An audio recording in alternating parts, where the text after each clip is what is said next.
ஜெபம் பண்ண கடவோம்.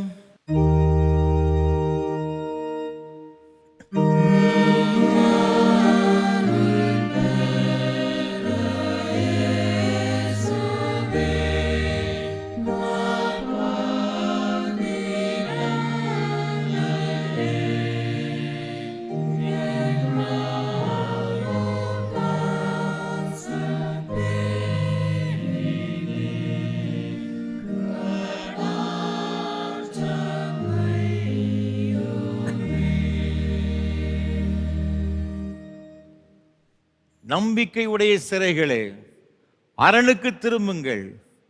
இரட்டிப்பான நன்மையை தருவேன், இன்றைக்கே தருவேன். நிச்சயமாகவே முடிவு உண்டு. உன் நம்பிக்கை வீண் போகாது. மகா பரிசுத்தமும் அன்பும் கிருபைகளும் நிறைந்த பரலோக பிதாவே, இந்த ஆசீர்வாதமான மனமகிழ்ச்சி நாளின் காலை திருவிருந்த ஆராதனைக்காக உமக்கு ஸ்தோத்திரம் செலுத்துகிறோம், நன்றி செலுத்துகிறோம். ஆண்டவர் தாமே மத்தியிலே எழுந்தருளி அப்பத்தை பிட்கையிலே தம்மை வெளிப்படுத்தி உம்முடைய அளவற்ற கிருபையினாலும் நன்மைகளினாலும் எங்கள் ஒவ்வொருவரும் நிறைத்து இந்த ஆராதனைகளுக்கு ஆசீர்வாதமாக்கி தர வேண்டும் என்று மீட்பர் இயேசு கிறிஸ்துவின் பரிசுத்த நாமத்தில் ஜெபிக்கிறோம் தூய பிதாவே, ஆமென். ஆராதனைக்கு ஆரம்பமாக ஆண்டவருடைய பரிசுத்த நாமத்துக்கு மகிமை உண்டாக கீதம் 1 பாமாலை 1 பாடுவோம். ஆத்துமமே உன் ஆண்டவரின் திருப்பாதம் பணிந்து. கீதம் 1 பாமாலை 1 பாடுவோம்.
நின்றபடியே பிரார்த்தனை செய்வோமாக.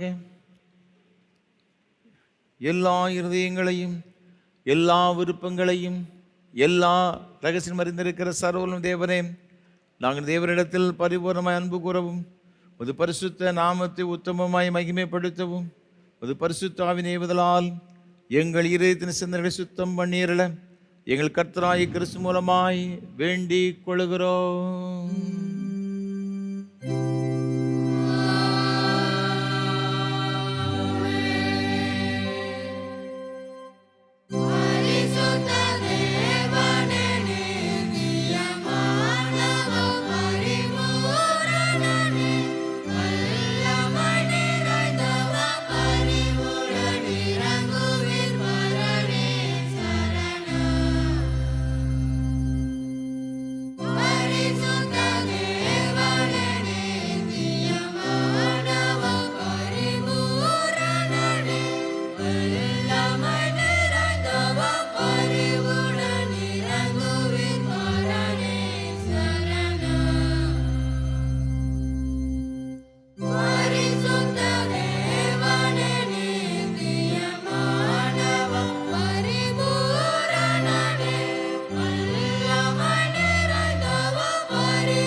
நம்முடைய கர்த்தராயிருக்கிற இயேசு கிறிஸ்து சொன்னதாவது, நம்முடைய தேவனாகிய கர்த்தர் ஒருவரே கர்த்தர். உன் தேவனாகிய கர்த்தரிடத்தில் உன் முழு இதயத்தோடும் முழு ஆத்மாவோடும் உன் முழு மனதோடும் உன் முழு பலத்தோடு அன்பு கூறுவாயாக என்பதை பிரதான கற்பனை. இதற்கு ஒப்பாயிருக்கிற இரண்டாம் கற்பனை என்னவென்றால், உன்னிடத்தில் அன்பு கூறுவது போல் பிறனிடத்தில் அன்பு கூறு என்பதே. இவைகளின் பெரிய கற்பனை இரண்டும் இல்லை. இவ்விரண்டு கற்பனைகள் நியாயப்பிரமான முழுமையும் தீர்க்க தரிசனங்களும் அடங்கி இருக்கிறது என்பதே.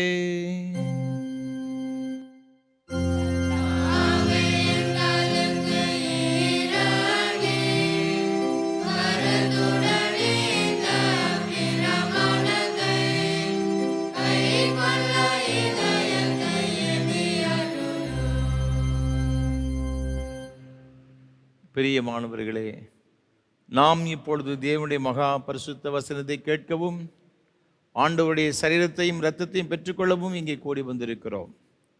உத்தம மனஸ்தாபத்தோடும் உண்மையான விசுவாசத்தோடும் அவரிடத்தில் கிட்டிச் செல்வதற்காக தேவனுடைய கிருபையை தேடி முழங்கால் படியிட்டு மௌனமாக நம்மை நாமே சோதித்தறிவோமாக. ஜெபம் செய்வோம்.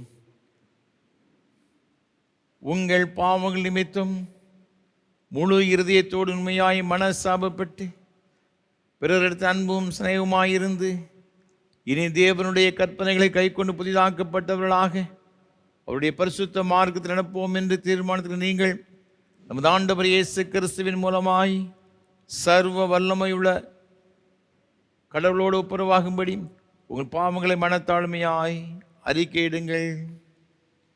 மனதுருக்கத்தின் ஆண்டவரே, மனதுருக்கத்தின் ஆண்டவரே, உமக்கு விரோதமாகவும் சகோதர விரோதமாகவும் பாவம் செய்திலும் நற்கிடுகிறோம். கிறிஸ்துவின் நாமத்தை சொல்லியும் தீமையை விட்டு விடவில்லை. இயேசு கிறிஸ்து காட்டிய நீதி வழியில் உண்மை நாங்கள் உண்மையாய் பின்பற்றவில்லை. உடைய விடுதலை அருள்படியில் இவ்வுலகில் ஓடு நாங்கள் சேர்ந்து செயலாற்றுவோம் அறிக்கையிடுகிறோம். கிருபை நிறைந்த ஆண்டவரே, உடைய இந்த இரக்கத்தினால் பாவம் அறைகளை சுற்றிகிறேன்.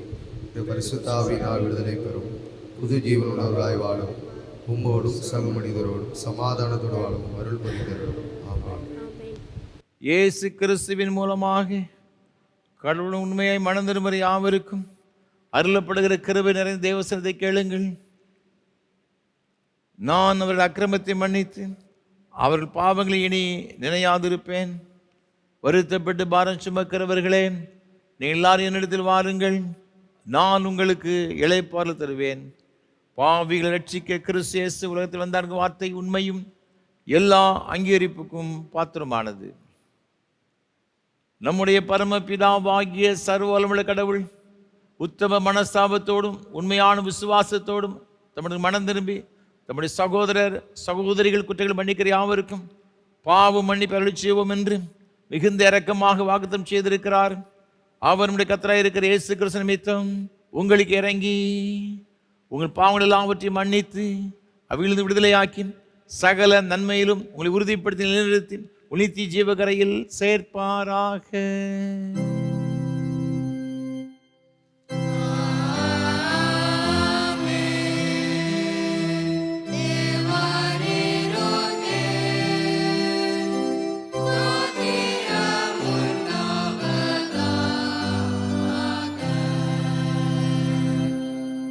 கர்த்தர் உங்களோடு இருப்பாராக.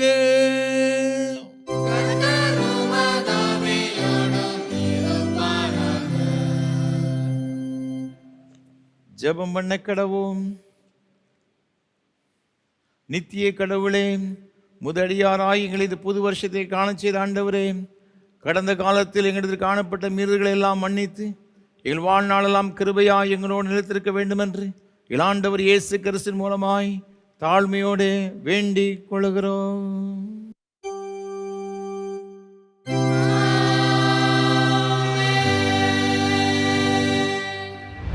வாசிக்கும்படியாக நிருப வாக்கியத்துக்கு பதிலாக கொடுக்கப்பட்டுள்ள வேதபாட பகுதி தானியேல் தீர்க்கதரிசியின் புஸ்தகம் 1ஆம் அதிகாரம் 8வது வசனம் முதல் 16ஆம் வசனம் வரை.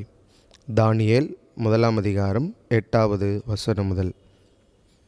தானியேல் ராஜாவின் போஜனத்தினாலும் அவர் பானம் பண்ணும் திராட்சரசத்தினாலும் தன்னை தீட்டுப்படுத்தலாகாதென்று தன் இருதயத்தில் தீர்மானம் பண்ணிக்கொண்டு தன்னை தீட்டுப்படுத்தாதபடி பிரதானிகளின் தலைவனிடத்தில் வேண்டிக் கொண்டான். தேவன் தானியேலுக்கு பிரதானிகளின் தலைவனிடத்தில் தயவும் இரக்கமும் கிடைக்கும்படி செய்தார். பிரதானிகளின் தலைவன் தானியேலை நோக்கி, உங்களுக்கு போஜனத்தையும் பானத்தையும் குறித்திருக்கிற ராஜாவாகிய என் ஆண்டவனுக்கு நான் பயப்படுகிறேன். அவர் உங்களோடு ஒத்த வாலிபரின் முகங்களை பார்க்கிலும் உங்கள் முகங்கள் வாடி போனவைகளாக காண வேண்டியதென்ன? அதனால் ராஜா என்னை சிரச்சேதம் பண்ணுவாரே என்றான். அப்பொழுது பிரதானிகளின் தலைவனாலே தானியேல், அனனியா, மிஷாவேல், அசரியா என்பவர்கள் மேல் விசாரிப்புக்காரனாக வைக்கப்பட்ட மேல்ஷார் என்பவனை தானியேல் நோக்கி, 10 நாள் வரைக்கும் உமது அடியாரை சோதித்து பாரும். எங்களுக்கு புசிக்க பருப்பு முதலான மரக்கறிகளையும் குடிக்க தண்ணீரையும் கொடுத்து எங்கள் முகங்களையும் ராஜபோஜனத்தில் புசிக்கிற வாலிபருடைய முகங்களையும் ஒத்துப்பாரும். பின்பு நீர் காண்கிறபடி உமது அடியாருக்கு செய்யும் என்றான். அவன் இந்த காரியத்திலே அவர்களுக்கு செவி கொடுத்து 10 நாளளவும் அவர்களை சோதித்து பார்த்தான். 10 நாள் சென்ற பின்பு ராஜபோஜனத்தை புசித்த எல்லா வாலிபரை பார்க்கிலும் அவர்கள் முகம் களையுள்ளதாயும் சரீரம் புஷ்டியுள்ளதாயும் காணப்பட்டது. ஆகையால் மேல்ஷார் அவர்கள் புசிக்க கட்டளையான போஜனத்தையும் அவர்கள் குடிக்க கட்டளையான திராட்சரசத்தையும் நீக்கி வைத்து அவர்களுக்கு பருப்பு முதலானவைகளை கொடுத்தான் என்பது. இது ஆண்டவரின் திருவார்த்தை.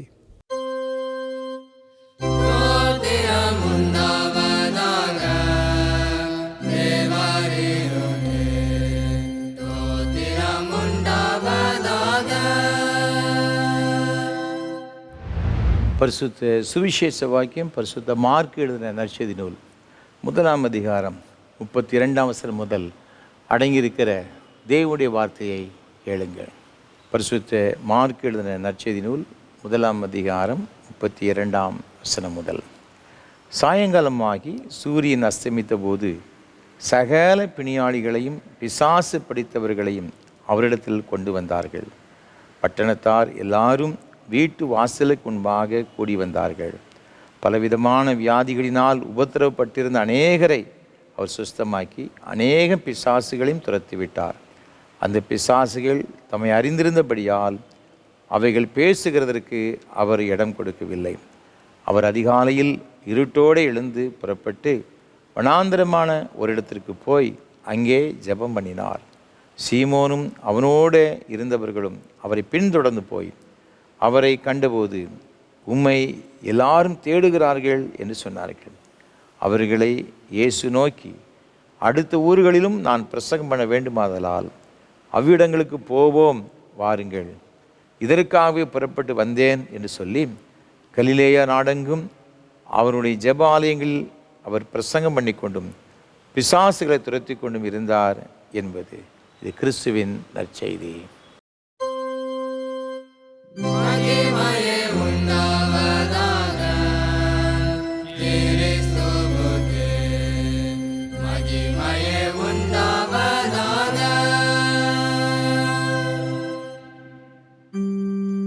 வானத்தையும் பூமியையும்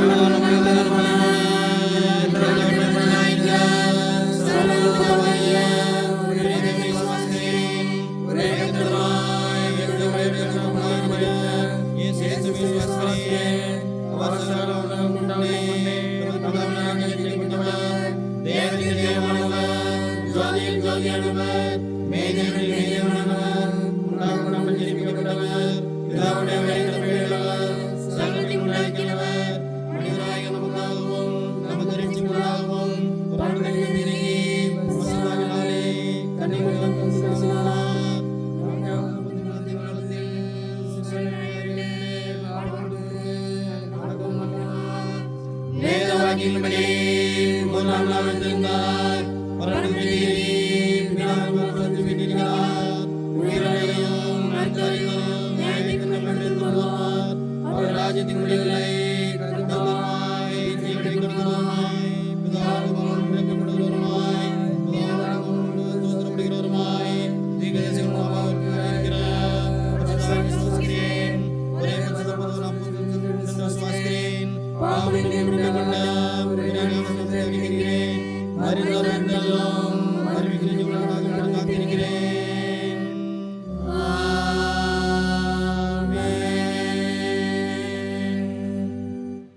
ஆண்டோடைய வார்த்தையை கேட்பதற்கு ஆயத்தமாக கீதம் 471 பாமாலை 295 பாடுவோம். அருள் மாறி எங்குமாக பெய்ய. கீதம் 471 பாமாலை 295 பாடுவோம்.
திருமலக இரட்சகருமான இயேசு கிறிஸ்துவின் ஈடே நேற்று நாமத்தினாலே திருநெல்வேலி திருமண்டலம் கல்லடைக்குறிச்சி சிஎஸ்ஐ கிறிஸ்து ஆலயத்தின் சார்பாக இந்த ஆராதனை வேளையிலே கர்த்தரை ஆராதிக்கும்படி வந்திருக்கிற உங்கள் அனைவரையும் அன்போடு கூட வாழ்த்துகிறேன், வரவேற்கிறேன்.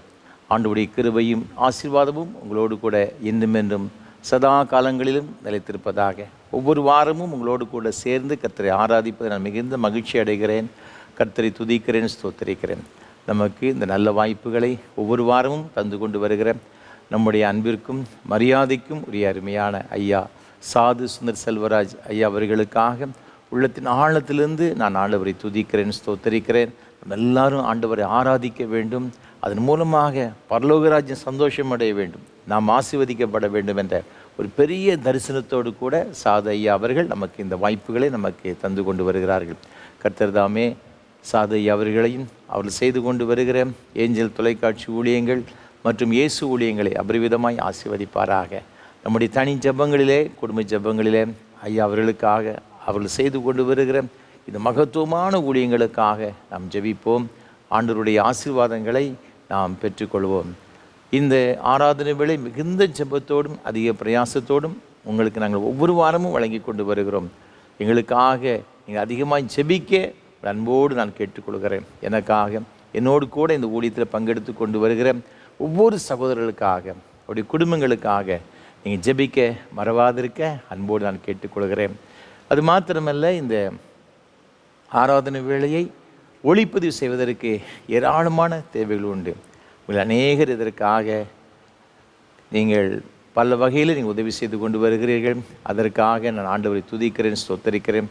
கர்த்தர் உங்கள் உள்ளத்தை எவ்வாறுன்னு சொன்னால் நீங்கள் தாராளமாக இதை தாங்க முன் வரலாம். நிச்சயமாகவே இதனுடைய பலனை இம்மையிலும் மறுமையிலும் ஆயிரமாக பெற்றுக்கொள்வீர்கள் என்பதில் எந்த விதமான சந்தேகம் கிடையாது. ஆலயங்கள் இல்லாத கிராமங்களில் இருக்கின்ற அருமையான கர்த்தருடைய பிள்ளைகள், ஆலயத்துக்கு செல்ல முடியாத வயோதிப நிலைமைக்கு அருமையான பெற்றோர்களுக்காக இந்த ஆராதனை விசேஷித்த விதமாக ஒளிபரப்பு செய்யப்படுகிறது. இதன் மூலமாக ஏராளமான மக்கள் ஆசீர்வதிக்கப்படுகிறார்கள். நிச்சயமாகவே அதனுடைய பலனை நீங்கள் பெற்றுக்கொள்வீர்கள் என்பதில் எந்த விதமான சந்தேகம் கிடையாது. இந்த நாளிலும் கூட இந்த ஆராதனை வேளையை ஒளிப்பதிவு செய்வதற்கு கோயம்புத்தூரை சார்ந்த அருமையான குடும்பத்தினர் நமக்கு உதவி செய்திருக்கிறார்கள். டாக்டர் டி பெனிட்டோ ஜான்சன், திருமதி கே ஜாஸ்மின் நிர்மலா, இந்த அருமையான குடும்பத்தினருக்காக ஆண்டவரை துதிக்கிறேன், ஸ்தோத்தரிக்கிறேன். நம்முடைய ஊழியங்களை அதிகமாய் நேசிக்கிறவர்கள், நமக்கு ஜெபிக்கின்ற ஒரு அருமையான குடும்பத்தினர். அதற்காக கர்த்தர் அதிகமாய் துதிக்கிறேன், ஸ்தோத்தரிக்கிறேன். தேவன் அவர்களுக்கு கொடுத்த அருமையான அன்பு மகன் சகோதரர் ஜெஃபர்சன் அவர்களுக்காக கர்த்தர் அதிகமாக துதிக்கிறேன். தேவன் அவர்களுக்கு கொடுத்த அருமையான துணைவியார் திருமதி அஸ்மதா ஜெஃபர்சனுக்காக கர்த்தரை துதிக்கிறேன், ஸ்தோத்தரிக்கிறேன். தேவன் இவர்களுக்கு கொடுத்த அன்பு குழந்தை ஜேடன்சனுக்காக ஆண்டவரை துதிக்கிறேன், ஸ்தோத்தரிக்கிறேன். இந்த நாளிலே அன்பு பிள்ளை தன்னுடைய முதலாவது பிறந்த நாளை காணும்படியாக தேவன் கிருபை செய்திருக்கிறார். இந்த குட்டி பிள்ளையை ஆண்டவர் தாமே அபரிவிதமாக ஆசீர்வதிப்பாராக. இயேசுவானவர் ஞானத்திலும் வளர்த்திலும் தேவ கிருபையிலும் மனுஷ தயவிலும் அதிகமாக விருத்தி அடைந்தார் என்ற வார்த்தையின்படி அன்பு குழந்தை எல்லா வகையிலும் ஆண்டவர் ஆசீர்வதித்து வழிநடத்துவாராக. இந்த முழு குடும்பத்திற்கு வேண்டிய எல்லா நன்மையான ஈவுகளையும் ஆண்டவர் தாமே இந்த புதிய ஆண்டிலே கட்டளையிட்டு அபரிவிதமாய் ஆசீர்வதிப்பாராக. ஏசாயா தீர்க்கதரிசன புஸ்தகம் 45 அதிகாரம் 2, 3, 4 ஆகிய வசனங்களிலே கர்த்தர் வாக்கு செய்திருக்கிறபடியே, நான் உனக்கு முன்னே போய் கோணலானவைகளை செவ்வையாக்குவேன்.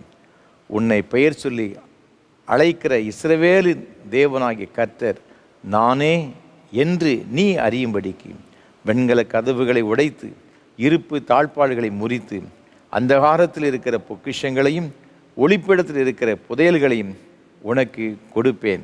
எந்த வாக்கின்படி ஆண்டவர் தாமே தர்மையான குடும்பத்திற்கு வேண்டிய எல்லா நன்மைகளையும் ஆண்டவர் தாராளமாக நிறைவாய் கட்டளையிட்டு ஆசீர்வதிப்பாராக. அது மாத்திரமல்ல, இந்த ஊழியங்களுக்கு பல வகையிலே உதவி செய்கிறவங்க எல்லாருக்காகவும் ஆண்டவரை துதிக்கிறேன், ஸ்தோத்தரிக்கிறேன்.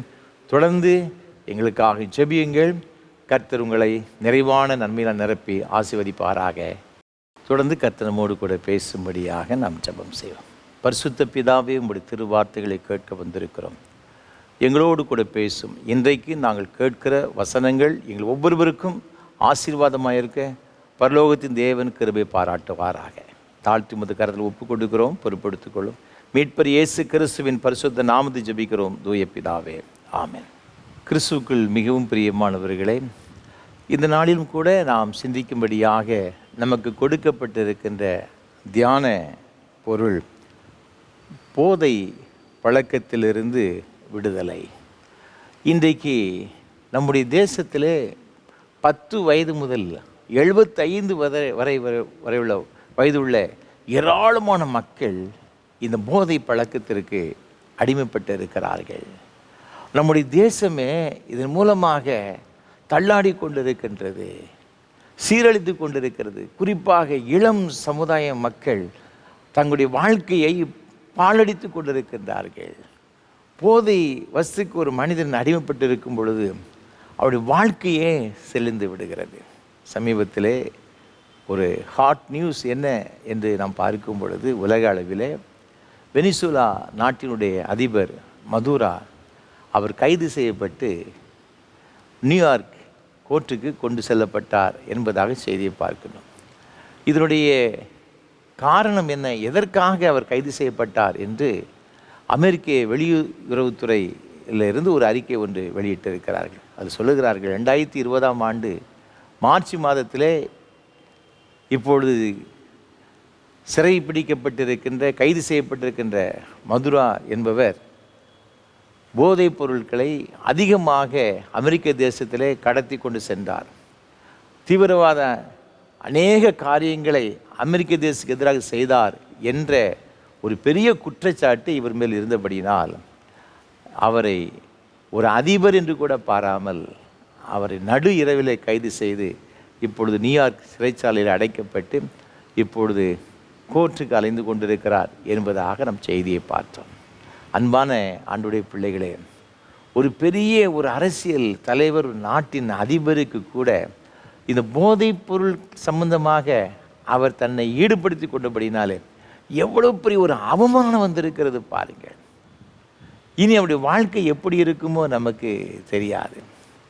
இன்றைக்கு ஏராளமான மக்கள் இதில் அடிமைப்பட்டு இருக்கிற நிமித்தமாக பிசாசானவருடைய வாழ்க்கையை சீரழித்து கொண்டிருக்கிறதை நாம் பார்க்கிறோம். இன்றைக்கு ஆண்டவர் நம்முடைய பிள்ளைகளை இதிலிருந்து விடுதலை செய்ய விரும்புகிறார். ஆண்டவரை அறிந்த அநேக குடும்பங்களில் இப்படிப்பட்ட பாவ பழக்க வழக்கத்திற்கு அடிமைப்பட்டிருக்கிற ஏராளமான பிள்ளைகள் இருக்கிறாங்க. அநேகர் எனக்கு தொலைபேசி மூலமாக அவர்கள் தங்களுடைய பிள்ளைகளுக்காக ஜெபிக்கும்படியாக வேண்டிக் கொண்டிருக்கின்றார்கள். அன்பான ஆண்டவருடைய பிள்ளைகளே, தேவன் இதிலிருந்து நம்முடைய பிள்ளைகளுக்கு விடுதலை கொடுக்க விரும்புகிறார். அப்படி என்றால் ஒரு மனிதன் தன்னை எப்படி கர்த்தருக்கு முன்பாக ஒரு பரிசுத்தமுள்ளவனாக காத்துக்கொள்ள முடியும்? இந்த போதைகளால், போதை மருந்துகள் நிறைந்திருக்கிற இந்த சமுதாயத்திலிருந்து நாம் காக்கப்பட முடியுமா என்று சொன்னால், ஆண்டவருடைய கிருபையினால் நம்மால் அதிலிருந்து விடுதலை பெற்று பரிசுத்தமாய் வாழ முடியும். வேதத்திலே அவ்வாறு வாழ்ந்த ஒரு மனிதனை குறித்து, எந்த விதத்திலும் தன்னை தீட்டுப்படுத்தாதபடிக்கு ஆண்டவருக்கு பரிசுத்தமாய் வாழ்ந்த ஒரு மனிதனை குறித்து உங்களோடு கூட பகிர்ந்து கொள்ள விரும்புகிறேன்.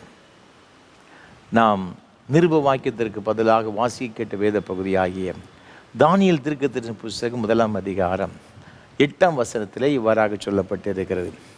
தானியேல் ராஜாவின் போஜனத்தினாலும் அவர் பானம் பண்ணும் திராட்சை ரசத்தினாலும் தன்னை தீட்டுப்படுத்தலாகாதென்று தன் இருதயத்தில் தீர்மானம் பண்ணிக்கொண்டு தன்னை தீட்டுப்படுத்தாதபடி பிரதானிகளின் தலைவனிடத்தில் வேண்டிக் கொண்டான் என்பதாக வேதத்தில் சொல்லப்பட்டிருக்கிறது. இங்கு ஒரு இளம் வாலிபனை பார்க்கிறோம். தானியேல் தீர்க்கதரிசி எருசலேமிலிருந்து அவன் கைதியாக சிறைப்பிடிக்கப்பட்டு பாபிலோன் தேசத்திற்கு கொண்டு செல்லப்படுகிறான்.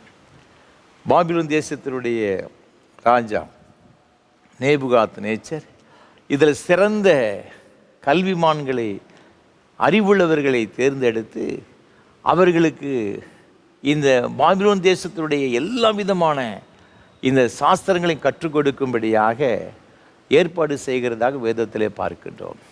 அவ்வாறு தேர்ந்தெடுக்கப்படுகிறவர்களுக்கு தினந்தோறும் ராஜ முறைமையின்படி ராஜா உட்கொள்கிற அந்த ஆகாரத்தை சாப்பிடும்படியான ஒரு பெரிய வாய்ப்பு ஒன்று கிட்டுகிறது. அதைத்தான் அவர் உட்கொள்ள வேண்டும் என்பதாக சொல்லப்படுகிறது. அவ்வாறு கொண்டு செல்லப்பட்ட வாலிபர்கள் 4 பேர், ஷாத்ராக், மேஷேக், ஆபேத்நேகோ, அவரோடு கூட இந்த தானியேலும் ஒருவன். ஆனால் இவன் என்ன செய்கின்றான்? இந்த இளம் வயதில் ஒருவேளை ராஜா உட்கொள்கிற உணவை சாப்பிடும்படியான ஒரு வாய்ப்பு கிடைக்கிறது என்று சொன்னால் அது சாதாரணமான ஒரு வாய்ப்பு கிடையாது, ஒரு பெரிய பாக்கியம் என்று தான் சொல்ல வேண்டும். ஏன்னா ராஜா சாப்பிடுகிற உணவு சாதாரணமான ஒரு உணவு கிடையாது. அது எல்லா வகையிலும் ஒரு சிறந்தது, அது ஒரு மேன்மை உள்ளதாக இருக்கும் என்பது சந்தேகம் கிடையாது. ஆனால் இந்த தானியேல் தீர்க்கதரிசியை பற்றி நாம் பார்க்கும் பொழுது அந்த உணவை சாப்பிடக்கூடாது என்று தன் இருதயத்திலே அவன் தீர்மானம் பண்ணி கொண்டான் என்பதாக சொல்லப்பட்டிருக்கிறது. ஏனென்றால் அந்த உணவை சாப்பிடும் பொழுது அதனால் தான் தீட்டுப்பட்டு விடுவோம் என்று அவன் இங்கு சொல்லுகிறதாக வேதத்திலே பார்க்கிறோம். எப்படி இந்த உணவு ஒரு மனிதனை தீட்டுப்படுத்தும்? நாம் இந்த இவருடைய கலாச்சாரத்தை நாம் பார்க்கும் பொழுது இந்த ராஜா உட்கொள்கிற எல்லா உணவும் விக்கிரகங்களுக்கு படைக்கப்பட்டவைகள். ஆண்டவர் அருவருக்கிற இந்த விக்கிரகங்களுக்கு படைக்கப்பட்ட எந்த ஒரு காரியத்தையும் அதை சாப்பிட்டு தேவனுக்கு பிரியமில்லாமல் வாழ அவன் விரும்பவில்லை.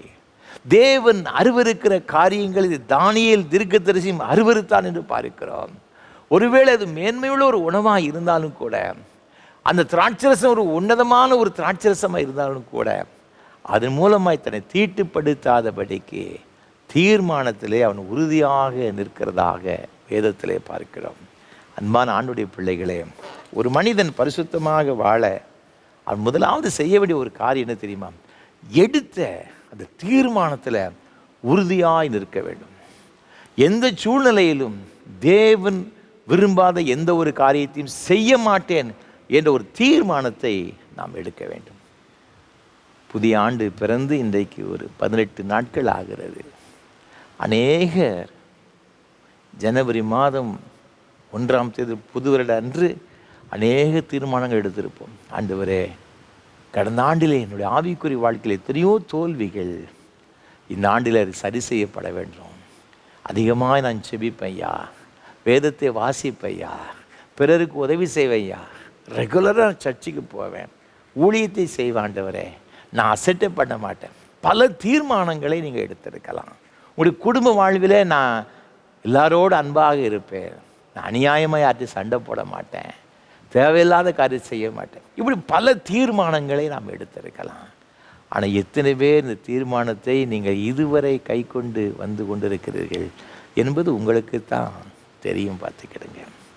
நிறைய பேர் தீர்மானம் எடுப்போம், தீர்மானத்தில் நம்ம நிலைச்சு நிற்கிறது கிடையாது. அது என்ன வந்தாலும் சரி, இந்த தீர்மானம் எடுக்கும்போது சில போராட்டங்கள், பிரச்சனைகள் வரத்தான் செய்யும். பார்த்துக்கிடுங்க. இது தானியேல் தீர்க்கதரிசி இந்த ஒரு தீர்மானம் எடுத்தார் என்று சொன்னால், இது ராஜாவுடைய கட்டளைக்கு எதிராக செயல்படுகிற ஒரு காரியம். ஆனாலும் கூட, என்ன ஆனாலும் சரி பரவாயில்ல, ராஜா உட்கொள்கிற அந்த ஆகாரமானது விக்கிரகங்களுக்கு படைக்கப்பட்டவைகள், அதன் மூலமாக எவ்விதத்திலும் என் இருதயம் தீட்டுப்பட்டு விடக்கூடாது, அவ்வளோ உறுதியாக இருக்கிறதாக வேதத்திலே பார்க்கிறோம்.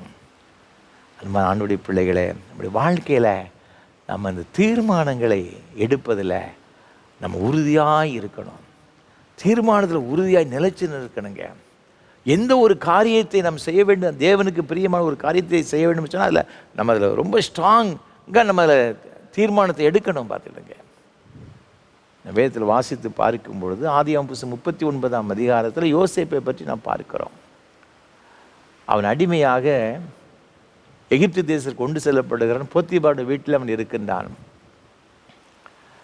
அவனை எல்லாவற்றிற்கும் மேலான ஒரு நிலைமையிலே அந்த போத்திபார் வைத்திருக்கிறதா வேதத்தில் நாம் பார்க்கிறோம்.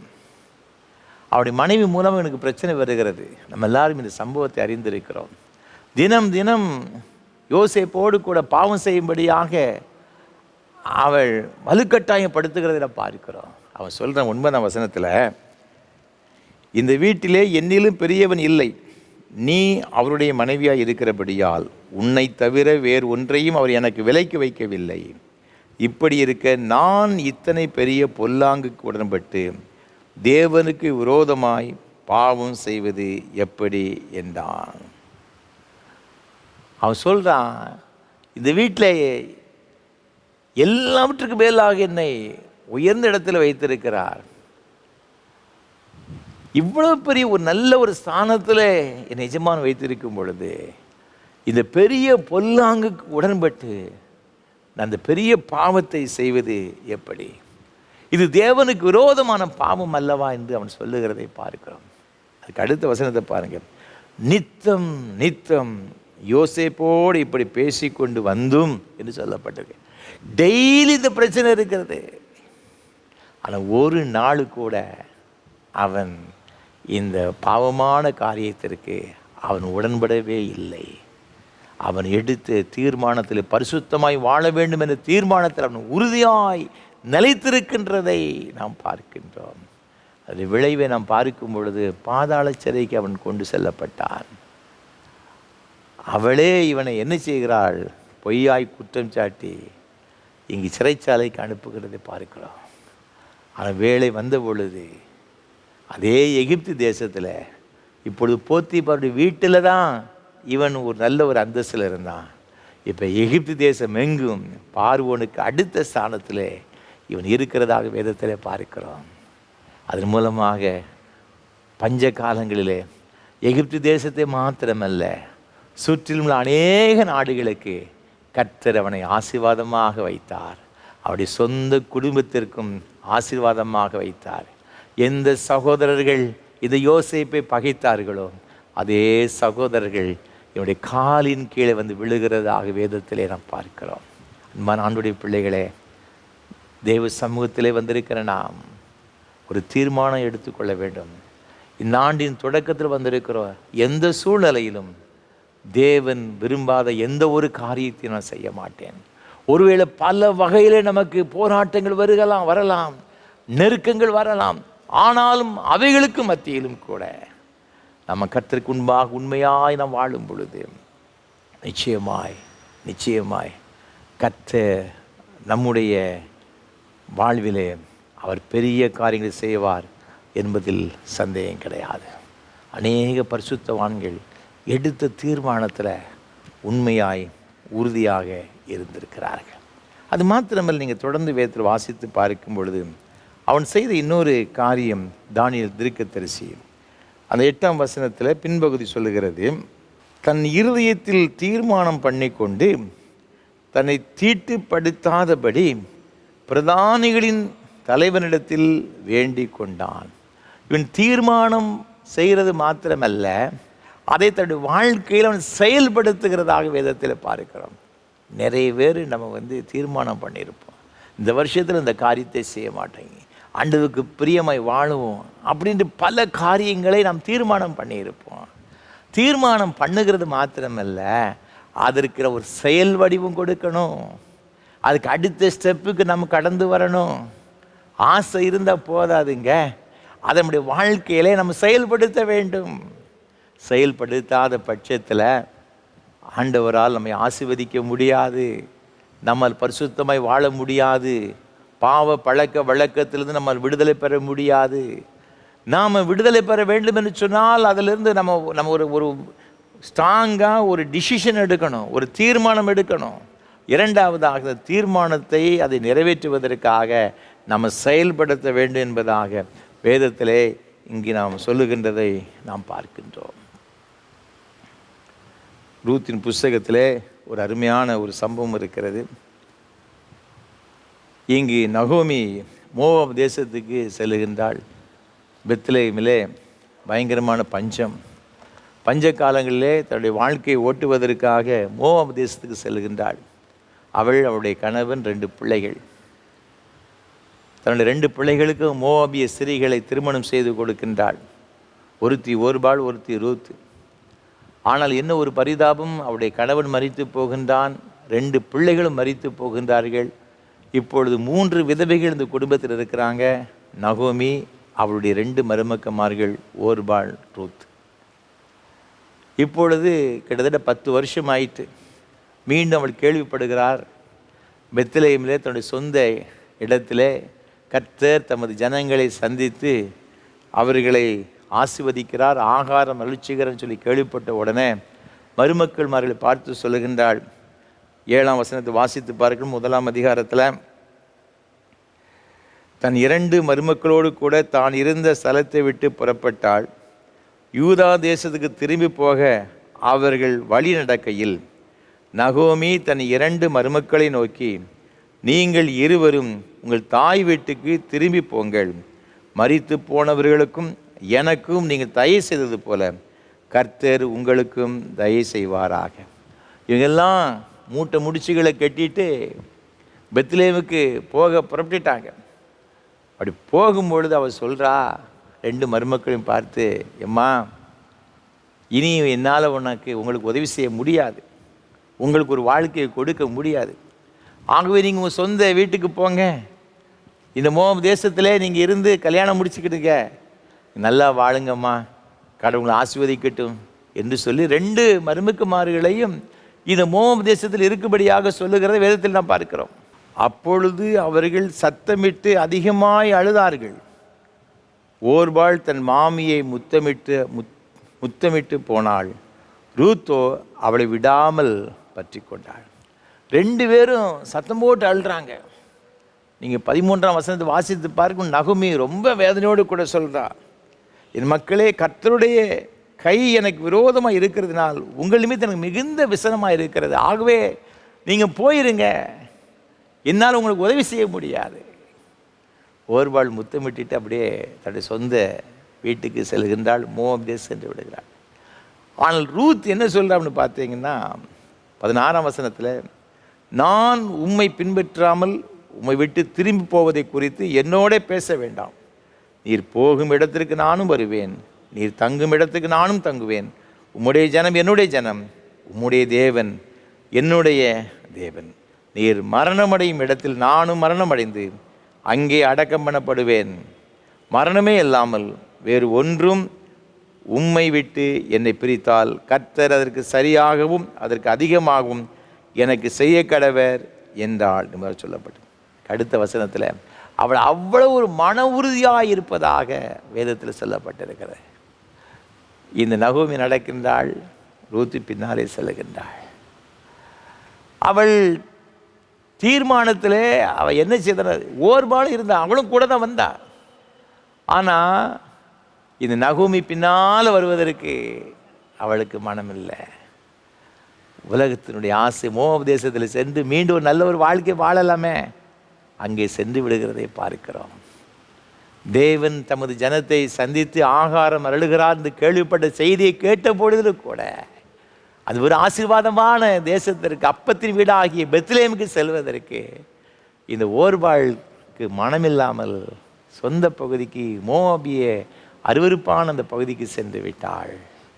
ஆனால் ரூத் என்ன சொன்னா, உன் தேவன் தான் என்னுடைய தேவன், உன்னுடைய ஜனந்தான் என்னுடைய ஜனம், எனக்கு வேறு எதுவுமே வேண்டாம், நீ எங்கே இருப்பாய் அங்கே தான் நான் இருப்பேன். ரொம்ப உறுதியாய் அவள் இருந்தது மாத்திரம் கிடையாது, நகுமி பின்னால் போகிறதை பார்க்கிறோம்.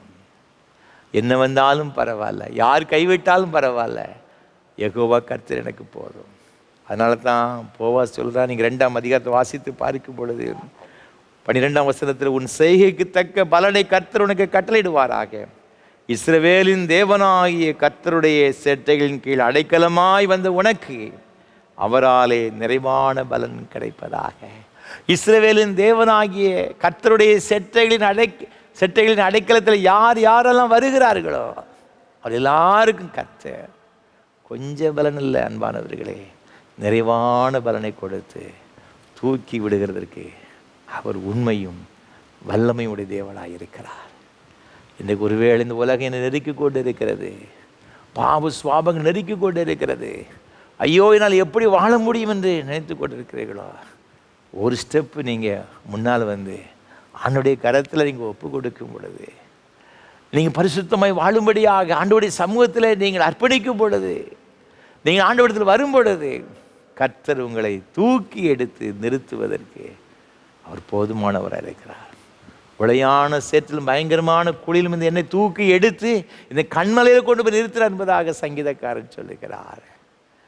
நாம் அதற்காக முயற்சி எடுக்கும் பொழுது நம்முடைய முயற்சிகளை, பிரயாசங்களை ஆசீர்வதிக்கிற ஒரு ஆண்டவராக நம்முடைய ஆண்டவர் இருக்கிறார். நம்ம தீர்மானம் செய்து கொண்டு மாத்திரமல்ல, நாம் அந்த தீர்மானத்தை நிறைவேற்றுவதற்கு செயல்படுகிறவர்களாக இருக்க வேண்டும் என்று தேவன் நம்மிடத்தில் எதிர்பார்க்கிறார். 3ஆவதாக நம்ம பார்க்கும் பொழுது, தேவன் நம்முடைய வாழ்க்கையில் அற்புதமான காரியங்கள் செய்வதற்கு, இந்த தீர்மானத்தின்படி நாம் பரிசுத்தமாய் வாழ்வதற்கு என்ன செய்ய வேண்டும் என்று சொன்னால், இந்த தானியேல் தீர்க்கதரிசி தீர்மானம் மாத்திரம் எடுக்கலை, அதற்கு முயற்சி செய்கிறது மாத்திரமல்ல, இன்னொரு காரியம் இடத்தில் காணப்பட்டது. 6ஆம் அதிகாரத்தில் இங்கே 10ஆம் வசனம் சொல்லுகிறது, தானியேலோ வென்றால் அந்த பத்திரத்துக்கு கையெழுத்து வைக்கப்பட்டது என்று அறிந்த போதிலும் தன் வீட்டுக்குள்ளே போய் தன் மேலறையிலே எருசலேமுக்கு நேராக பலகணிகள் திறந்திருக்க அங்கே தான் முன் செய்து வந்தபடியே தினம் 3 வேளையும் தன் தேவனுக்கு முன்பாக முழங்கால் படியிட்டு ஜெபம் பண்ணி ஸ்தோத்திரம் செலுத்தினான். தானியேலுடைய வாழ்க்கையில் காணப்பட்ட ஒரு பெரிய ஒரு நல்ல ஒரு காரியம், அவன் ஜெபிக்கிறவனாயிருந்தான். தேசத்தில் சட்டம் போட்டாச்சு, ராஜாவை தவிர வேறு யாரும் என்ன செய்யக்கூடாது, யார்கிட்டையும் ஜெபம் பண்ணக்கூடாது, விண்ணப்பம் பண்ணக்கூடாது. அந்த பத்திரத்துக்கு, அந்த சட்டத்துக்கு கையெழுத்தெல்லாம் போட்டாச்சு, முத்திரை போட்டாச்சு. யார் மீறினாலும் அவர்கள் சிங்கக்கவியிலே போடப்பட வேண்டும். இதுதான் சட்டங்க. நாட்டில் அந்த சட்டம் போட்டாச்சு, நாட்டின் மக்களுக்கெல்லாம் சேர்த்த போட்டாங்க. தானியேலுக்காக போடப்பட்ட ஒரு சட்டம் தான், மற்றவர்களுக்காக அல்ல. தானியேலுக்கு ஏராளமான எதிரிகள், பொறாமை பிடித்தவர்கள் இடைச்சதாக இருந்தாங்க. தானியேல் அவ்வளோ ஒரு உண்மையாக இருந்தான், எந்த ஒரு காரியத்தினாலும் அவ்வளோ உண்மையாக இருந்தான். சிறந்த ஒரு ஞானவான், சிறந்த ஒரு அறிவாளி. ஆண்டவருடைய விசேஷித்த அந்த ஒரு கிருபை, அந்த விசேஷித்த ஆவியானவர் அவனுக்குள்ளாக இருந்தார் என்பதாக வேதத்தில் சொல்லப்பட்டிருக்கிறது. ஒருவேளை அவன் இவ்வளோ ஒரு உயர்ந்த ஒரு பதவியில் தான் இருக்கிறான். இந்த சட்டம் போடப்பட்டது, சட்டம் வந்து இவனுக்கும் அது பொருந்தும் பார்த்துக்கிடுங்க. ஆனால் எந்த ஒரு சட்டம் போட்டாலும் சரி, பரலோக எஜமானுக்கு பிரியமில்லாத எந்த ஒரு காரியத்தையும் அவன் செய்ய விரும்பவில்லை. வசனத்தை பார்க்கும் பொழுது, தான் முன்பு செய்து வந்தபடியே அவன் வீட்டிற்குள்ளே போய் தன் மேல் அறையிலே எருசலேமுக்கு நேராக பலகணிகள் திறந்திருக்க, கதவு பூட்டிட்டுலாம் ஜெபம் பண்ணல. எப்படி முதல்ல ஜெபம் பண்ணானோ, ராஜாவுக்கும் பயப்படலை, மந்திரிக்கும் பயப்படலை, சட்டத்துக்கும் ஒருத்தருக்கு பயப்படலை, கர்த்தருக்கு மாத்திரம்தான் அவன் பயந்தான். அவன் மேல் வீட்டு அறையில் ஏறி போயிருக்கிறான். அவன் கதவை மூடிட்டு ஜெபம் பயந்து போனான்னா கதவை மூடி ஜெபம் பண்ணியிருக்கலாம்ல. நம்ம என்ன சொல்லியிருப்போம், எப்பா சட்டம் தான் போட்டிருக்க, அதுக்காக இப்படி போய் உன்னை யார் ஜெபம் பண்ண சொன்னா, கதவை மூட்டி அமைதி ஜெபம் பண்ண வேண்டியதானே, இப்படி தான் நம்ம சொல்லியிருப்போம். அவன் அதை பற்றி சட்டம் பண்ணவே இல்லை. என் தேவனாகிய கர்த்தர் ஒருவருக்கு என்று வேறு ஒருவருக்கு நான் பயப்பட மாட்டேன், முழங்கால் படிட்டு ஜெபம் பண்ண. அப்போ தான் எல்லாத்துக்கும் தெரியுமே. கதவை பூட்டிட்டு ஜெபம் பண்ணால் கூட யாரும் பார்த்துருக்க மாட்டாங்க. எப்போதும் ஜெபிக்கிறபடியே எருசலேமுக்கு நேராக ஜெபிக்கிறதாக வேதத்தில் நாம் பார்க்கிறோம். இது தானியேலை பற்றி நீங்கள் வேதத்தை தொடர்ந்து நீங்கள் வாசிப்பு 2ஆம் அதிகாரத்தில் கூட அவனை பற்றி மிக அழகாக சொல்லப்பட்டிருக்கிறது. நேபுகாத் நேச்சர் ஒரு சொப்பனம் கண்டான். அந்த சொப்பனத்தை யாராலும் சொல்ல முடியலை. எல்லா ஞானிகளையும் கொலை செய்யும்படியாக கட்டளையிடப்பட்ட பொழுது தானியேலை தேடி வந்தாங்க. இப்போ தானியேல் என்ன சொன்னான், கொஞ்சம் வெயிட் பண்ணுங்க. அவன் கொஞ்சம் அதற்காக தவணை கேட்டான், ஜெபம் பண்ணுவதற்காக. அவன் சொல்கிறான், 17ஆம் வசனத்தை வாசித்து பார்க்கும் பொழுது 2:17, தானியேல் தன் வீட்டுக்கு போய் தானும் தன் தோழரும் பாபிலோனின் மற்ற ஞானிகளோடு கூட அழியாதபடிக்கு இந்த மறைபொருளை குறித்து பரலோகத்தின் தேவனை நோக்கி இறக்கம் கெடுப்பதற்காக, பரலோகத்தின் தேவனை நோக்கி ஜெபம் பண்ணுவதற்காக இறக்கம் கெடுப்பதற்கு சொல்லப்பட்டிருக்கு. அப்படி வாழ்க்கையில் எவ்வளோ பெரிய இக்கட்டுகள் வந்தாலும், போராட்டங்கள் வந்தாலும், கஷ்டங்கள் வந்தாலும் அவன் ஜெபத்தை விட்டு விட்டு ஓடி போகவே இல்லை. அவன் ஜெபத்தில் உறுதியாய் தரித்திருந்தான். அவன் ஜெபிக்கிறவனாயிருந்தான். அப்போஸ்தலர்கள் புஸ்தகத்தில் நீங்கள் வாசித்து பார்க்கும் பொழுது இங்கே 9ஆம் அதிகாரத்தில் பவுலுடைய இந்த ரட்சிப்பை குறித்து, மனமாற்றத்தை குறித்து அங்கு சொல்லப்பட்டிருக்கிறது. அங்கு 9ஆம் அதிகாரம் 11ஆம் வசனத்தில் அவனை பற்றி சொல்லும் பொழுது, அனனியாவுக்கு கர்த்தர் இந்த பவுலை பற்றி சொல்லும்போது எப்படி சொல்லுகிறார், நீ எழுந்து நேர்த்தெரு என்னப்பட்ட தெருவுக்கு போய் யூதாவின் வீட்டிலே தர்சு பட்டணத்தாகிய சவுல் என்னும் பேருள்ள ஒருவனை தேடு, அவன் இப்பொழுது ஜெபம் பண்ணுகிறான். அவனுக்கு ஒரு ஐடென்டிஃபிகேஷன் எப்படி கிடைக்கிறது பாருங்க, ஜெபிக்கிறவன் ஜெபம் பண்ணுகிறான். நீங்கள் எபேசியர்கள் நிருபத்தில் வாசித்து பார்க்கும் பொழுது மிக அழகாக சொல்லப்பட்டிருக்கிறது. 3ஆம் அதிகாரத்தில் 15ஆம் வசனத்தை பாருங்கள்.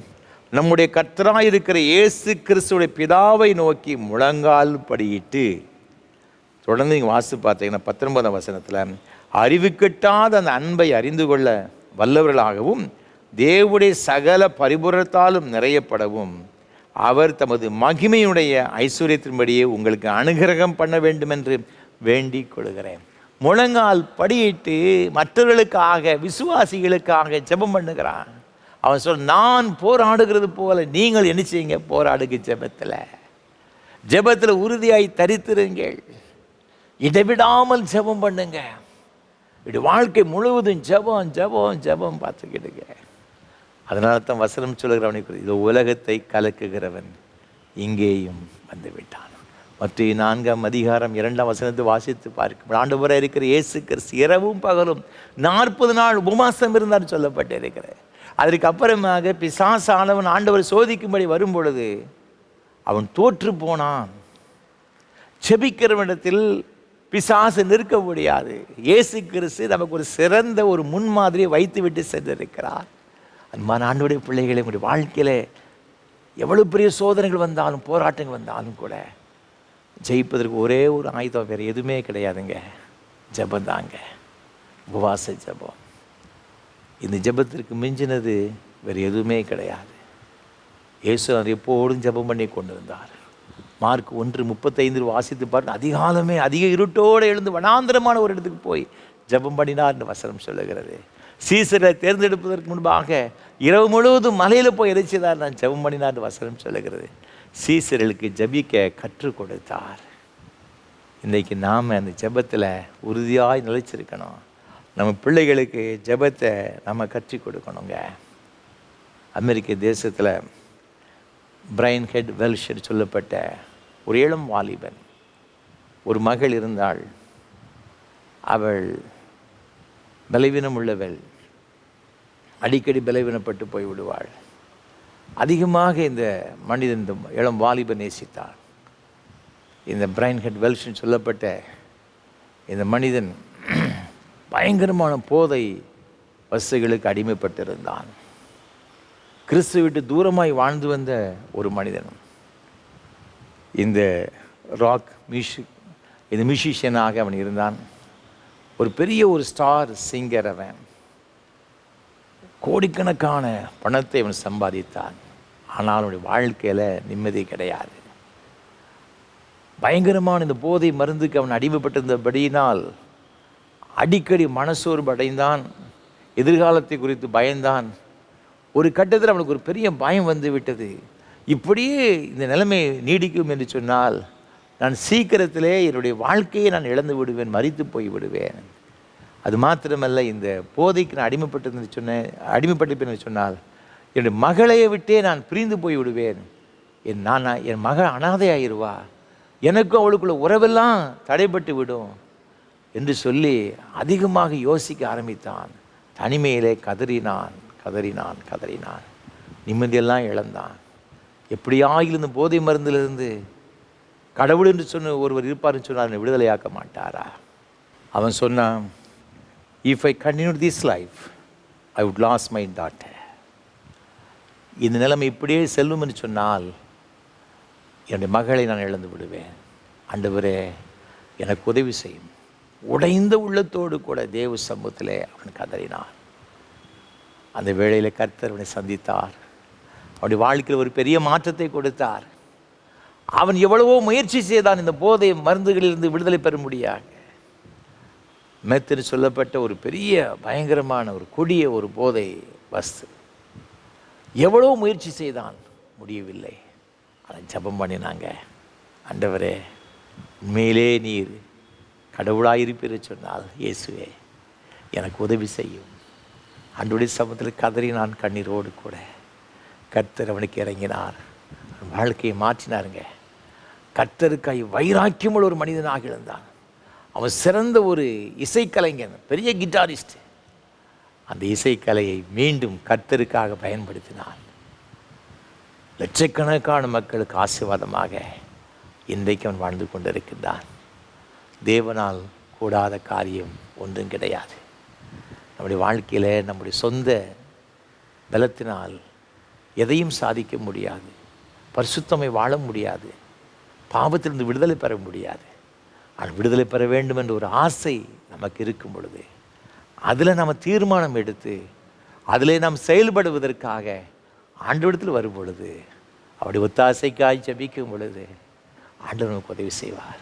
சங்கீதக்காரன் சொல்லுகிறான், எனக்கு ஒத்தாசை வரும் பருவங்களுக்கு நேராக என் கண்களை ஏறெடுப்பேன். வானத்தையும் பூமி உண்டாக்கின கர்த்தரிடத்திலிருந்து எனக்கு ஒத்தாசை வரும் என்று அவன் சொல்லுகிறார். அதே ஒத்தாசை தேவன் உங்களுக்கும் உங்களுடைய குடும்பத்திற்கும் உங்களுடைய பிள்ளைகளுக்கும் உங்களுடைய பிள்ளைகளின் பிள்ளைகளுக்கும் கொடுப்பார் என்பது எந்த விதமான சந்தேகம் கிடையாது. அன்பானவர்களே, நமக்கு தேவை ஜெபம். இந்த ஆண்டின் தொடக்க இந்த நாட்கள் நாம் வந்திருக்கிறோம். ஆண்டவர் சம்மதமாக அர்ப்பணிப்போம். ஆண்டவரே, நான் பரிசுத்தமாய் வாழையிட ஒப்பு கொடுக்குறேன். அதில் நான் நிலைச்சிருக்க எனக்கு உதவி செய்யும் ஆண்டவரே. என் சொந்த பலத்தால் முடியாதப்பா, என் சொந்த திறமையினால் மூளை அறிவினால் முடியாது. உங்கள் பலத்தினால், உங்கள் கிருபையினால், உங்கள் தயவினால் மாத்திரம்தான் பரிசுத்தமாய் வாழ முடியும். என் பிள்ளை உங்கள் கரத்தில் ஒப்பு கொடுக்குறேன்ப்பா. நீங்கள் தான் அவனை விடுதலை செய்ய முடியும். பரிசுத்தமாய் நீங்கள் அவனை பாதுகாத்துக்கிடுங்க ஆண்டவரே. தானியேலை போல் அவனையும் மாற்றும் ஆண்டவரே. அவன் உம்மிடத்தில் வரும்படியாக அவன் பரிசுத்தமாய் வாழ அவன் தீர்மானம் எடுக்க உதவி செய்யும் ஆண்டவரே. நிலைத்திருக்க கிருபை தாரும். அவனையும் ஜெபிக்கிறவனாய் மாற்றும் ஆண்டவரை சொல்லி தேவ சமூகத்தில் நீங்கள் ஒப்பு கொடுத்து ஜெபம் பண்ணும் பொழுது நிச்சயமாகவே தேவன் இந்த வருஷத்தில் உங்கள் குடும்பத்தில் அற்புதம் செய்வார், அதிசயங்கள் செய்வார், வல்லமையான காரியங்கள் செய்வார். சந்தேகம் கிடையாது. நீங்கள் தானியேல் தீர்க்கதரிசன புத்தகம் 6ஆம் அதிகாரம் 23ஆம் வசனத்தை வாசித்து பார்க்கும் பொழுது தானியேலின் காரியம் ஜெயமாயிருந்தது. நிச்சயமாகவே உங்களுடைய காரியம் ஜெயமாயிருக்கும். ஜெயத்தை கொடுக்கிற தேவன் இந்த ஆண்டிலே உங்களுடைய கரங்களை பிடித்து உங்களோடு கூட வருகிறார். கவலைப்படாதிருங்கள். கர்த்தர் நம்மோடு கூட இருக்கிறார். நம்முடைய கர்த்தராக இருக்கிற இயேசு கிறிஸ்துவின் நாமத்தில் ஜெயம் கொடுக்கிற கர்த்தருக்கு ஸ்தோத்திரம். தேவ கிருபை நம் அனைவரோடு கூட இருந்து நம்மை பாதுகாப்பதாக, ஆசீர்வதிப்பதாக, உயர்த்துவதாக. ஆமென்.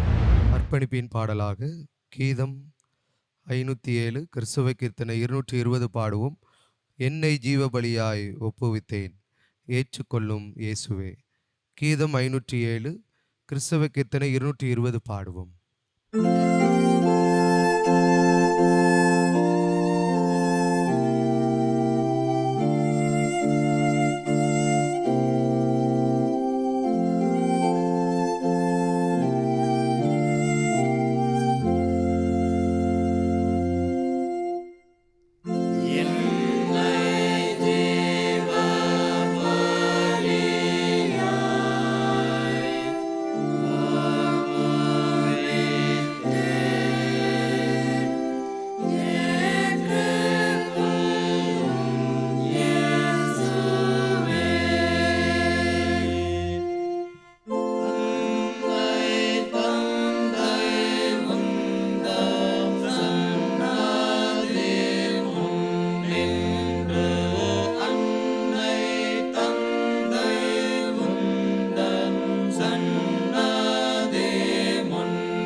பரிசுத்த பிதாவே, இது நல்ல ஆசீர்வாதமான வேலைக்காக நன்றியோடு உம்மை துதிக்கிறோம், உம்மை ஸ்தோத்தரிக்கிறோம்.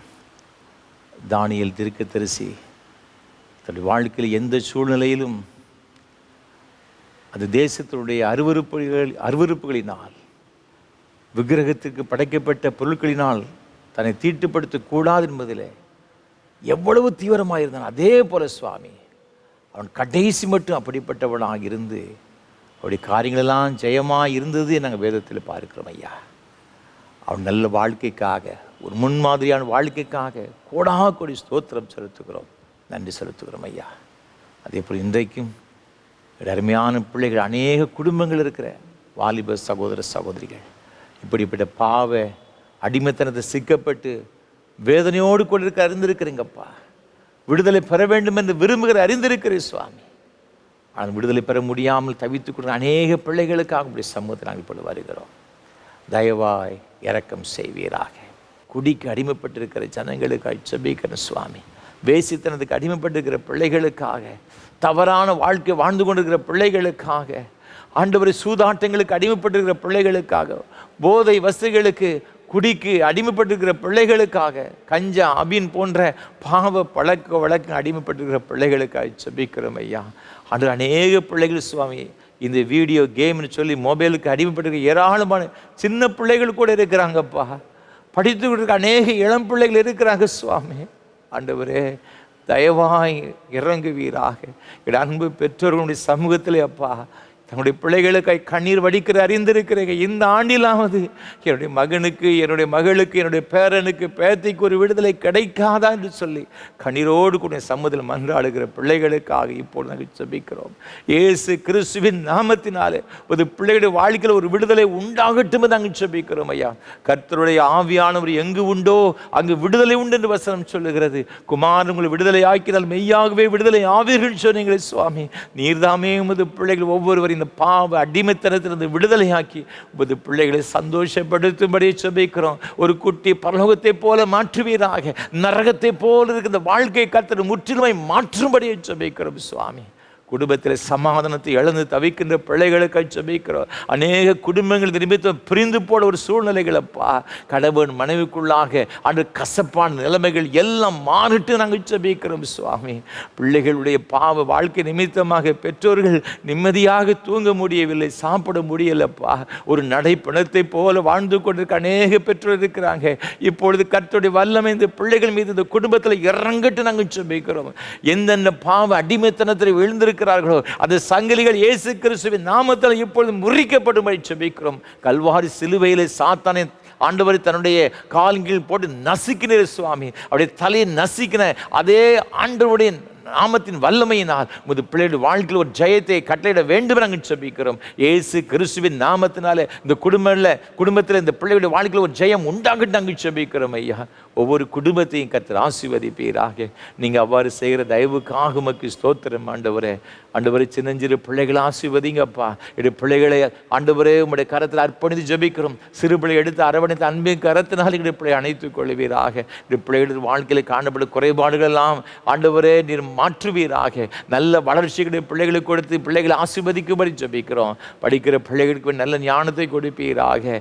ஆண்டவரே ஏற்ற கால நல்ல வேலை வாய்ப்புகளை கொடுப்பீராக. உயர் கல்விக்காக பிள்ளைகள் பிரயாசப்படுகிறதெல்லாம் அறிந்திருக்கிறீங்கப்பா. அயல் நாடுகளில் சென்று பணி செய்யும்படியாக விரும்புகிற பிள்ளைகள் உண்டு, படிக்கும்படியே விரும்புகிற பிள்ளைகள் உண்டு.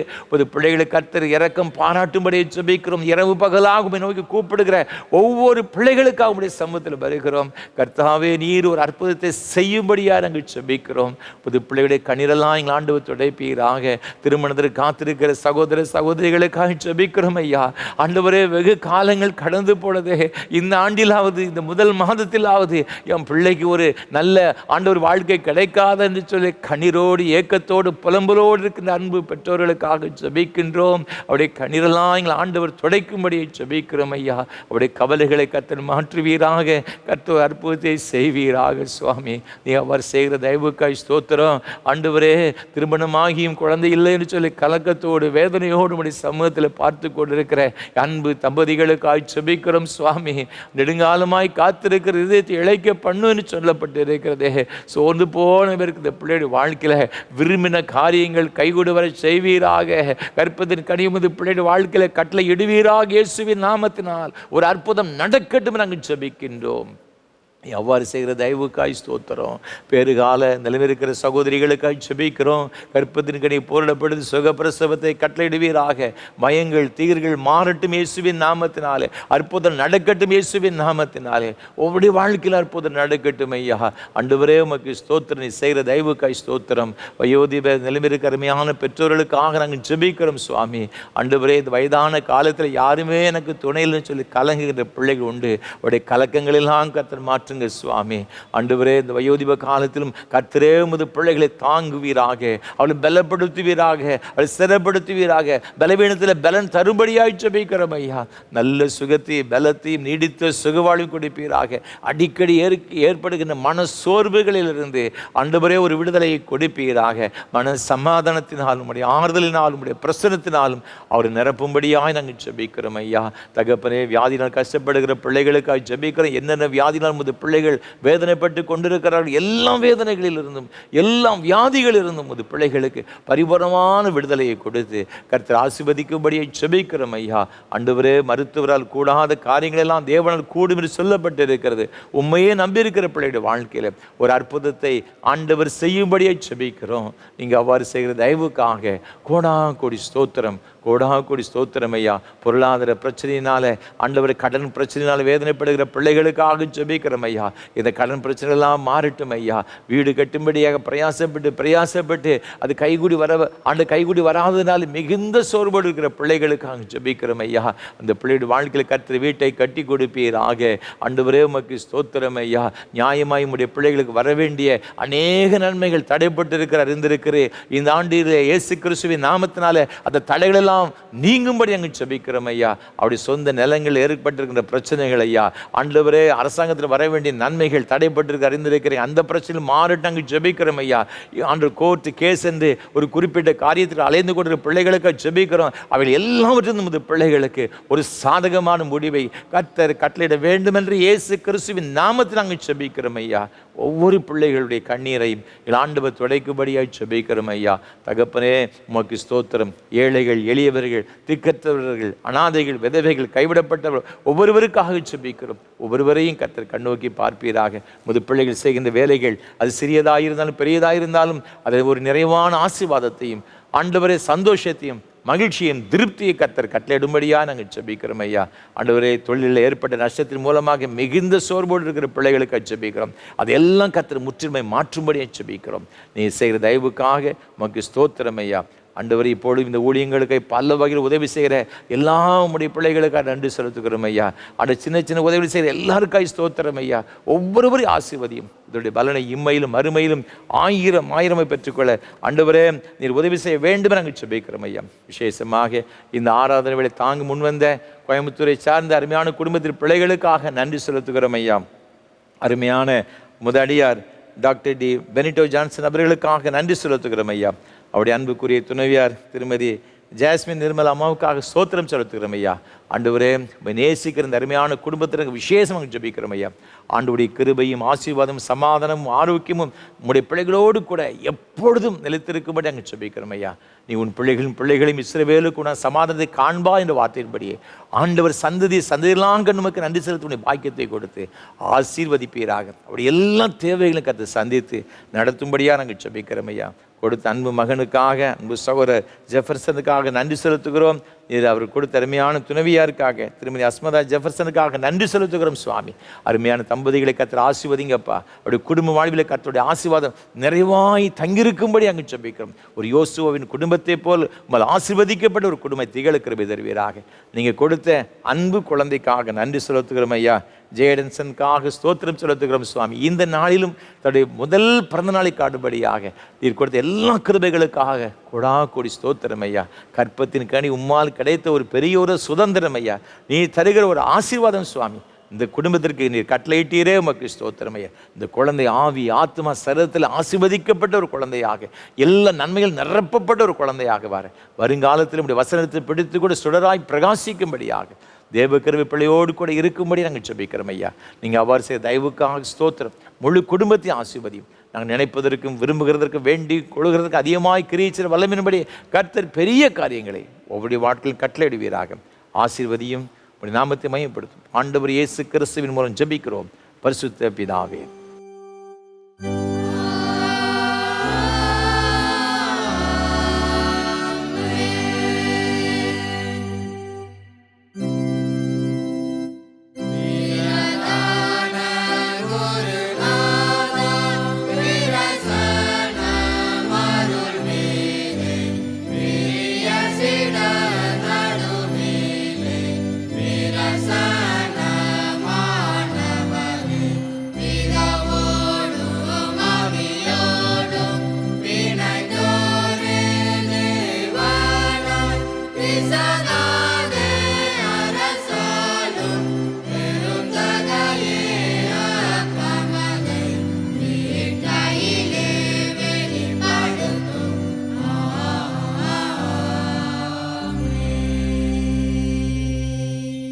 கர்த்தர் உங்களோடு இருப்பாராக.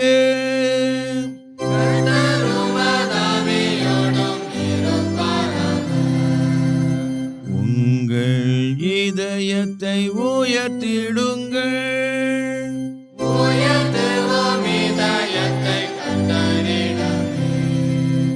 ஸ்தோத்திரம் செலுத்துவோம் தேவனுக்கே.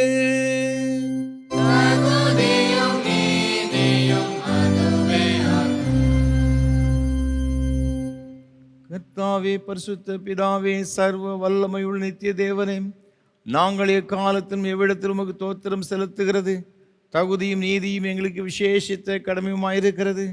உமது குமாரனும் எங்கள் ஆண்டவருமாகி இயேசு கிறிஸ்துவின் மூலமாக நிர்வாணங்களையும் பூமியையும் அவைகள் எல்லாவரும் சிருஷ்டித்தீர். மனு குலத்தை முது சாயலாக உண்டாக்கினீர். நாங்கள் பாவத்தில் விழுந்தபோது புது சிருஷ்டி முதல்வர்களாக நீர் எங்களை மீட்டு கொண்டே.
ஆம் பிதாவே, நீர் பரிசுத்த, நீர் ஸ்தோத்தரிக்கப்பட்டவர்.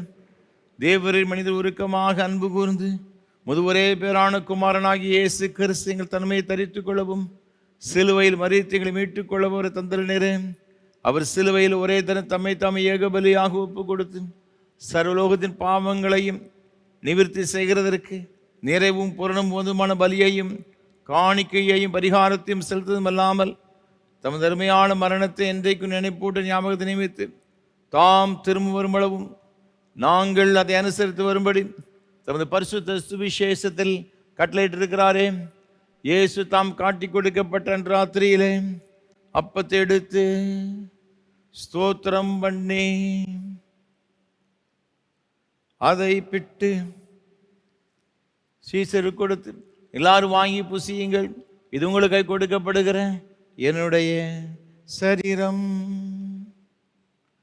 என்னை நினைவு கூறும்படி செய்கின்றார். அப்படி ராபோஜன பண்ணின பின் பாத்திரத்தை எடுத்து ஸ்தோத்திரம் பண்ணி அவர்களுக்கு கொடுத்து, நீங்கள் எல்லாரும் இதிலே பானம் பண்ணுங்கள், இது பாவ மன்னிப்புக்கு உங்களுக்காக அநேகருக்கு சிந்தப்படுகிற புது உடன்படிக்கைக்குரிய என்னுடைய இரத்தம். இதை பானம் பண்ணும் பொழுதெல்லாம் என்னை நினைவு கூறும்படி இதை செய்யுங்கள் என்று திருவுளம் பற்றினார்.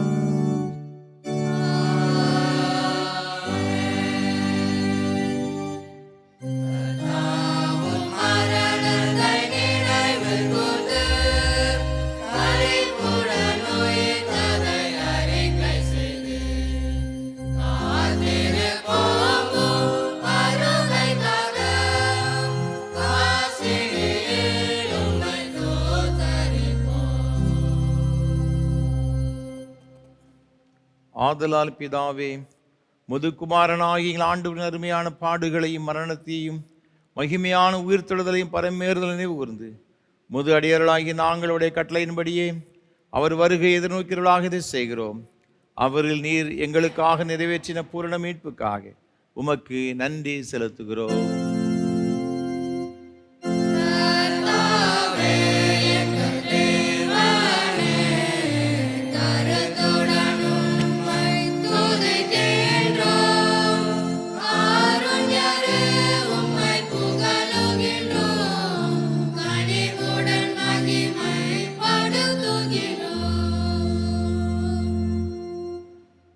இரக்கமுள்ள பிதாவே, நாங்கள் பிற்கிற அப்பம் கிறிஸ்துவுடைய சரீரத்தின் ஐக்கியமாயும் நாங்கள் ஆசீர்வதிக்கிற பாத்திரம் கிறிஸ்துவுடைய இரத்தத்தின் ஐக்கியமாய் இருக்கும்படி எங்களையும் நீரை தந்த இந்த அப்பத்தையும் திராட்சை ரசத்தையும் ஒரு பரிசுத்த ஆவியினால் பரிசுத்தப்படுத்த வேண்டும் என்று மிகுந்த தாழ்மையோடு பிரார்த்திக்கிறோம். நாங்கள் எல்லாரும் எங்கள் ஆண்டவராகிய கிறிஸ்துவில் கூட்டி இணைக்கப்பட்டவர்களாகி விசுவாசத்தில் ஒருமைப்படவும் தலையாகி அவருக்குள் எல்லாவற்றிலையும் வளரவும் கிருபை செய்யும். அவரோடும் பரிசுத்த ஆவியோடு ஐக்கியமாய் இருக்கிற சர்வவல்ல பிதாவாகி உமக்கு அவர் மூலமாய் சகல கனமும் மகிமையும் என்றென்றைக்கு உண்டாவதாக.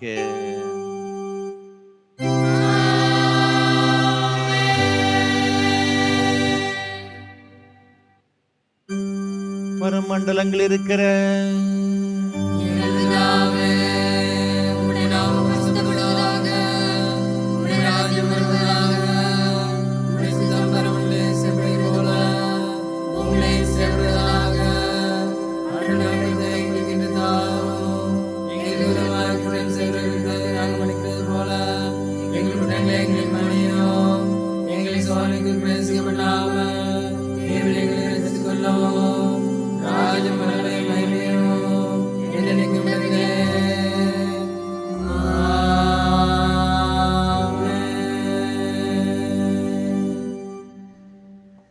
ஆண்டவருடைய திருப்பந்தியிலே சேருவதற்கு நம்மில் எவ்வளவேனும் தகுதி இல்லை என்று உணர்ந்தவர்களாக கர்த்தரே நம்மை தகுதிப்படுத்துகிறவர், நம்மை பரிசுத்தப்படுத்துகிறவர் என்று எண்ணி நம்மை தேவ சமூகத்தை அர்ப்பணித்து எல்லாரும் சேர்ந்து தாழ்மை விண்ணப்பத்தை ஏறெடுப்போம்.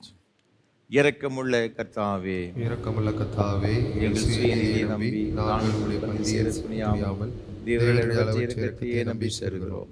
உடைய மேசின் கிருபைகளும் துணிக்கைகளை பொறுக்கிக் கொள்ள நாங்கள் பார்த்ததல்ல, ஆனாலும் தேவரீர் எப்பொழுதும் இரக்கம் செய்து மாறாதவராய் இருக்கிறீர்.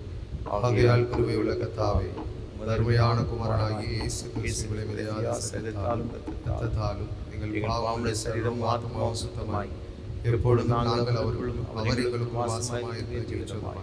உடைய சரீரத்தை புசித்து அவருடைய இரத்தத்தை பானம் பண்ண எங்களுக்கு கிருபை செய்தருளும். ஆமென்.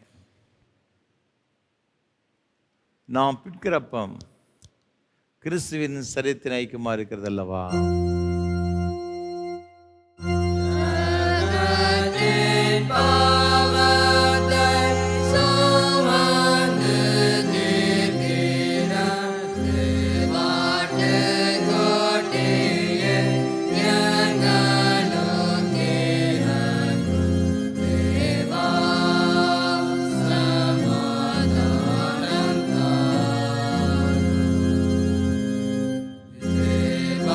Amen.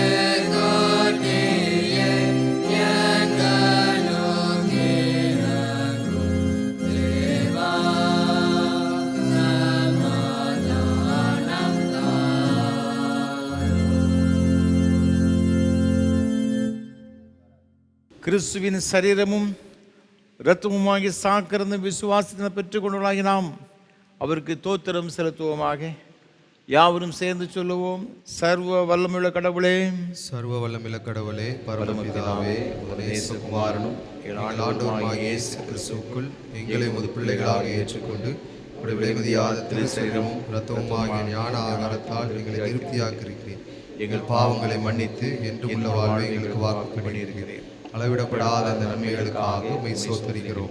சரீரமும் ஆத்துமாவுமாகிய எங்களை தூய உயிருள்ள பலியாக உமக்கு படைக்கிறோம். இதுவே நாங்கள் செய்யும் உள்ளார்ந்த வழிபாடு. நாங்கள் இந்த உலகத்தின் போக்கின் வழிவாகாமல் கடவுளின் திருவுளம் எது என தேர்ந்தெடுக்க எங்கள் உள்ளம் புதுப்பிக்கப்பட்டு மாற்றமடைய அருள் புரிவீராக. கடைசியில் நாங்கள் உமது இறைமக்கள் அனைவரோடும் உமது என்றும் உள்ள அரசு மகிழ்ச்சியை பெறத்தக்கதாக இவ்வுலகில் உமக்கு கீழ்ப்படி நடக்க எங்களுக்கு அருள் புரியும். உம்மோடும் தூய ஆவியானவரோடும் ஒரே கடவுளாய் என்றென்றும் வீற்றிருந்த ஆளுகை செய்யும் எங்கள் ஆண்டவர் இயேசு கிறிஸ்து மூலமாய் வேண்டிக் கொள்கிறோம்.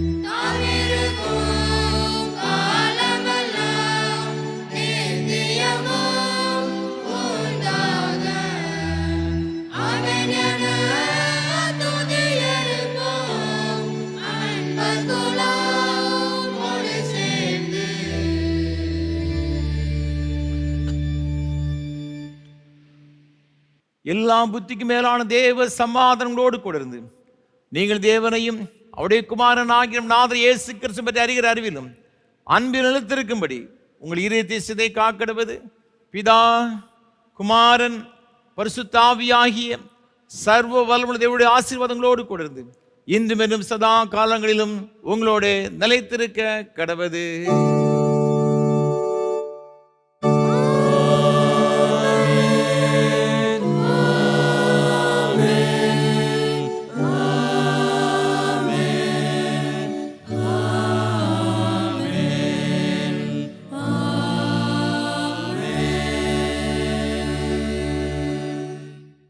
நிறைவு கீதமாக கீதம் 486 பாமாலை 324 பாடுவோம். பாதை காட்டும் யெகோவா பரதேசியான நான். கீதம் 486 பாமாலை 324 பாடுவோம்.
மகா பரிசுத்தம் நிறைந்த அன்பின் பரலோக பிதாவே, இந்த மகிமையான ஆராதனைக்காக நன்றி செலுத்துகிறோம்.